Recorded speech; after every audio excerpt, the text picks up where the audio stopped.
कहानी की शुरुआत में हमें समुद्र के बीच एक जहाज दिखाया जाता है जिस पर कई लोग मौजूद थे। उसी जहाज पर एक छोटी बच्ची जिसका नाम एमा था, जो जहाज के किनारे मुंह लटकाए खड़ी थी। तभी उसके पिता, जिसका नाम कोंग था, वो अपनी बेटी के पास आता है और उसे एक छोटे से गिफ्ट में एक वॉकी टॉकी देता है, जिसे देखकर एमा थोड़ी मुस्कुरा देती है। इसके बाद वहाँ मौजूद सभी लोग समुद्र में मछलियां देखने लगते हैं जो कि तेजी से वहाँ से भाग रही थीं। वो सभी मछलियां किसी क्रिएचर को देखकर वहाँ से भाग रही थीं। इसी दौरान वो क्रिएचर जहाज की तरफ बहुत तेजी से बढ़ रहा था। तभी जहाज पर रेड सिग्नल आना शुरू हो जाता है, जिसे देखकर जहाज के अंदर मौजूद कैप्टन घबरा जाता है। सब लोग जहाज पर एक दूसरे से बातें ही कर रहे थे कि तभी वो बड़ा क्रिएचर जहाज से टकरा जाता है और जहाज एक तरफ से उल्टा हो जाता है, जिस वजह से वहाँ सब लोग पानी में डूबने लगते हैं। इसके बाद यहाँ से सीन कट होता है और हमें समुद्र के किनारे कोंग को दिखाया जाता है जो वहाँ बेहोश पड़ा था। तभी उसके पास एक आदमी आकर उसे उठाता है और जब कोंग होश में आता है तो वो देखता है कि वहाँ सभी लोग बेहोश पड़े हैं, लेकिन उसे वहाँ उसकी बेटी कहीं दिखाई नहीं देती। ये देखकर कोंग वहाँ जोर जोर से चिल्लाकर अपनी बेटी को पुकारने लगता है। बेटी की आवाज आना बंद हो जाती है।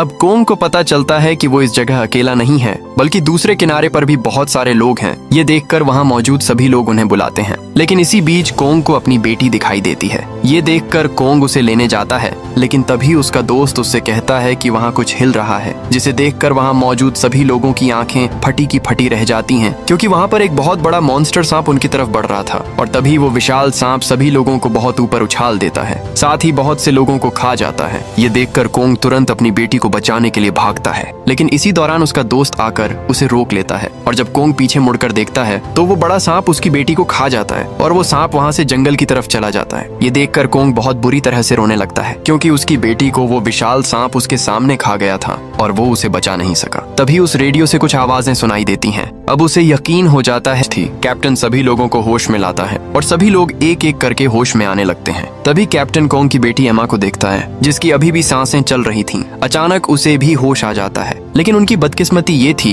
कि वहाँ उस बड़े सांप के बहुत सारे बड़े बड़े अंडे रखे हुए थे। कैप्टन उन अंडों को देखकर उन पर हाथ रखने ही वाला था कि तभी एमा उसे ऐसा करने से मना कर देती है, क्योंकि वो अंडे कभी भी फट सकते थे और उनमें से सांप के बच्चे निकल सकते थे। ये सुनकर वहाँ मौजूद सब लोग डरने लगते हैं, क्योंकि उन अंडों में से बच्चे कभी भी निकल सकते थे। तभी वहाँ एक बूढ़ा आदमी एक पत्थर उठाकर एक अंडे को तोड़ देता है। वो सोचता है कि अगर इन अंडों को समय से पहले तोड़ दिया जाए तो सांप अंदर ही मर जाएंगे, लेकिन उस अंडे को तोड़ते ही उसमें से एक सांप का बच्चा बाहर निकलने लगता है। ये देखकर सब लोगों की आंखें फटी की फटी रह जाती हैं, क्योंकि अब उनकी जान खतरे में पड़ चुकी थी। ये देखकर सब लोग तुरंत एक बड़े पत्थर के पीछे जाकर छुप जाते हैं और वो सांप का बच्चा भी अंडे से निकलकर उनकी तरफ बढ़ने लगता है। वो उन पर हमला करने ही वाला था कि तभी उसे वहाँ एक लड़की दिखाई देती है जो जमीन पर पड़ी हुई थी और मदद के लिए पुकार रही थी। इसलिए वो सांप उसकी तरफ जाता है और उसे वहीं खा जाता है। दूसरी तरफ ये लोग अभी भी जंगल के बीच फंसे हुए थे और उन्हें अभी तक ना तो वो विशाल सांप मिला था और ना ही उनके गुम हुए साथी। इसलिए वो सभी कुछ देर के लिए आराम करने बैठ जाते हैं। इधर इर्देनी एक पेड़ को काटता है और उसमें से एक ब्लैक कलर का लिक्विड निकलना शुरू हो जाता है। इसी दौरान वहाँ एक आदमी माचिस की तिल्ली जलाता है और जलते ही वो तिल्ली उस काले लिक्विड पर जा गिरती है और वहाँ अचानक आग लग जाती है। ये देखकर इर्देनी तुरंत फायर स्टिंग बियर से उस आग को बुझा देता है। अब आग तो बुझ जाती है, लेकिन वहाँ धुएं की वजह से कोंग का सिर चकराने लगता है और उसे बहुत तेज चक्कर आने लगते हैं। और तभी वहाँ खड़े उसके सभी साथी उस पर हंसने लगते हैं और अचानक उसे वही विशाल सांप दिखाई देता है। इसी दौरान अचानक से उसकी बेटी उसके सामने आ जाती है और उससे कहती है कि पापा, मुझे तुमने उस बड़े सांप से क्यों नहीं बचाया। और तभी वो बड़ा सांप आकर कोंग को पकड़ लेता है और वो उसे खाने ही वाला होता है कि तभी इर्देनी ऊपर पानी फेंकता है और उसे होश आ जाता है। पर ये उसका भ्रम था। दरअसल वो काले कलर का लिक्विड पेड़ों के बीच से निकलता है और उसके निकलते ही उसकी जानलेवा गैस उसके आसपास मौजूद लोगों को अपने काबू में कर लेती है। तभी वो दोनों पीछे मुड़कर देखते हैं तो वहाँ बाकी लोगों को पेड़ की जड़ों ने पूरी तरह से जकड़ रखा था। यहाँ वो पेड़ कोई आम पेड़ नहीं था, बल्कि एक खतरनाक क्रिएचर था जो अपनी जड़ों से अपने आसपास के लोगों को जकड़ कर मार देता है। कोंग जैसे तैसे करके वहाँ सभी लोगों को होश में लाता है और वो वहाँ से भागने लगते हैं, लेकिन पीछे से उनके एक साथी को वो पेड़ अपनी जड़ों से काबू में करके वहीं पर मार देता है। ये देखकर वो तुरंत वहाँ से भाग जाते हैं। दूसरी तरफ गुफा में जहाज का कैप्टन और बूढ़ा आदमी दोनों आपस में लड़ रहे होते हैं, क्योंकि वो बूढ़ा आदमी कैप्टन को ही उस सब का कसूरवार कहता है। अगर कैप्टन जहाज को पानी से निकालकर किनारे ले आता तो हम यहाँ तक न पहुँचते। तभी एक लड़की जिसका नाम सूसी था वो दोनों को लड़ने से मना करती है। साथ ही कहती है अगर हम आपस में ही लड़ते रहे तो हम उस विशाल सांप के शिकार बन जाएंगे और वो हमें जिंदा खा जाएगा, इसलिए हमें यहाँ से निकलने के लिए प्लान बनाना होगा। दूसरी तरफ कोंग भी रेडियो पर अपनी बेटी से बात करने की कोशिश कर रहा था, लेकिन उस जंगल में किसी भी तरह का सिग्नल नहीं था। इसके बाद फिर दोबारा वो मॉन्स्टर मछली उस पर हमला कर देती है। उसके दांत बहुत नुकीले और खतरनाक थे। ये देखकर वो उसे फौरन नदी में फेंक देता है। इसी दौरान उस सफेद धुंध से बहुत सारी मॉन्स्टर मछलियों का झुंड उसकी ओर बढ़ रहा था और ये मछलियां न सिर्फ तैर सकती थीं बल्कि उड़ भी सकती थीं। ये देखकर वो तुरंत वहां से भागता है। साथ ही उसके साथी भी उसके साथ भागने लगते हैं क्योंकि उन मॉन्स्टर मछलियों की तादाद और भी बढ़ रही थी। इसलिए वे सभी जैसे तैसे करके पेड़ों के पीछे छिप जाते हैं। तभी इर्दनी को पता चलता, इसीलिए वे सभी भागकर उस जगह आ जाते हैं जहाँ सफेद धुंध नहीं थी और इससे उनकी जान बच जाती है और सभी खतरनाक मछलियां नीचे जमीन पर गिर जाती हैं। सभी वहां बैठे ही थे कि तभी इर्देनी को जमीन पर एक बहुत बड़े जानवर के पैरों के निशान दिखाई देते हैं और जब वो ऊपर की ओर देखता है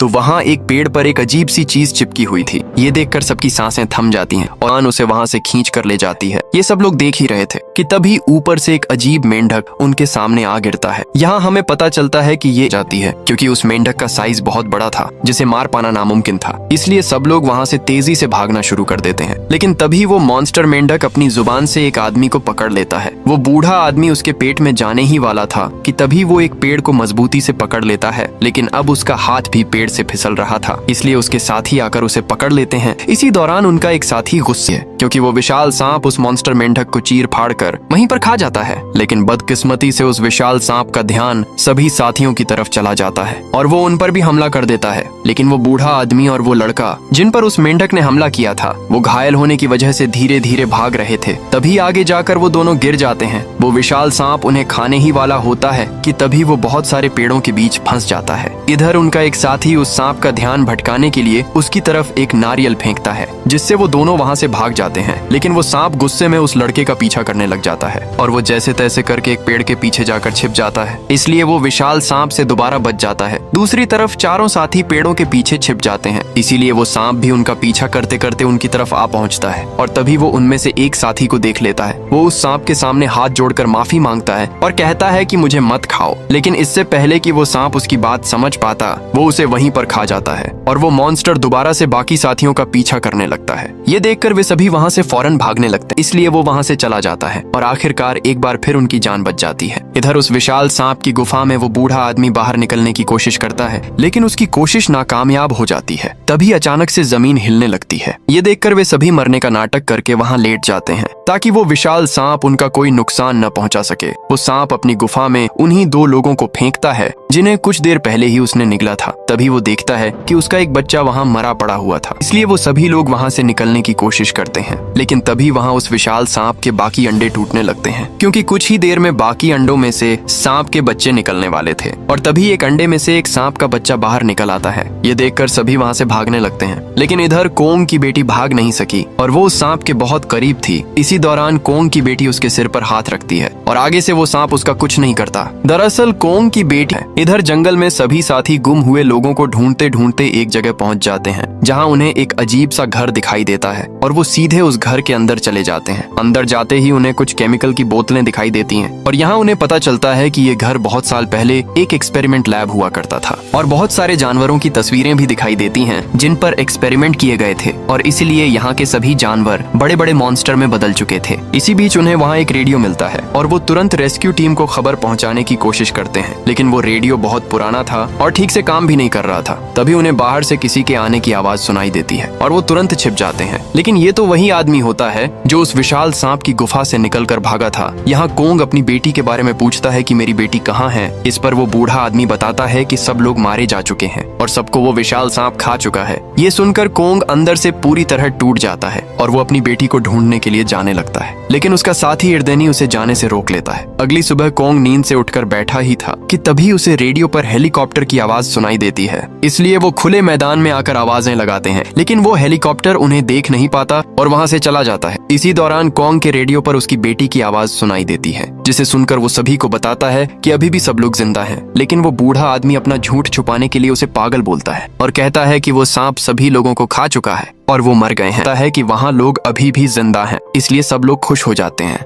ये देखकर वो बूढ़ा आदमी वहाँ से भाग जाता है। उधर वो आदमी उस कि तभी वो विशाल सांप उसे निगल जाता है। ये देखकर वो बूढ़ा आदमी बहुत गुस्सा हो जाता है। इधर कोंग भी अपनी बेटी को जंगल में ढूंढ रहा था। इसके बाद सुसी रेडियो पर कोंग को बताती है हम एक गुफा में फंसे हुए हैं और गुफा बहुत बड़ी है। इधर कोंग कहता है कि वहाँ कुछ आवाज सुनने में आ रही है तो सुसी कहती है यहाँ पानी के गिरने की आवाज आ रही है। अब जैसे तैसे करके कोंग अपनी बेटी को ढूंढने की कोशिश करता है। इधर बहुत सारे सांप उनकी तरफ बढ़ रहे थे और उन्हें खाने ही वाले थे कि तभी वही सांप सभी सांपों से लड़ने लगता है। दरअसल वो सांप कोंग की बेटी को अपनी माँ समझ रहा था, इसलिए वो उसकी जान बचा लेता है। यहाँ कोंग भी अपनी बेटी के बहुत करीब था है जहाँ उसकी बेटी फंसी हुई थी। तभी वो सभी सांप उनकी तरफ बढ़ते हैं। ये देखकर कोंग फौरन एक पेड़ की जड़ नीचे फेंकता है और धीरे धीरे वो उन्हें ऊपर खींचने लगता है। लेकिन तभी वो विशाल सांप कोंग के सामने आ जाता है और वो बहुत गुस्से में होता है। तभी इर्देनी वहाँ आकर उस विशाल सांप की आंख में कुल्हाड़ी से वार करता है, जिससे वो सांप तेजी से तड़पने लगता है। लेकिन अब वो सांप इर्देनी के पीछे लग जाता है और उसे खाने ही वाला होता है कि तभी उनका एक साथी आकर उस सांप की दूसरी आंख भी फोड़ देता है, जिससे वो सांप अंधा हो जाता है और उसे वो दोनों दिखाई नहीं देते। इधर कोंग उन्हें ऊपर खींच ही रहा था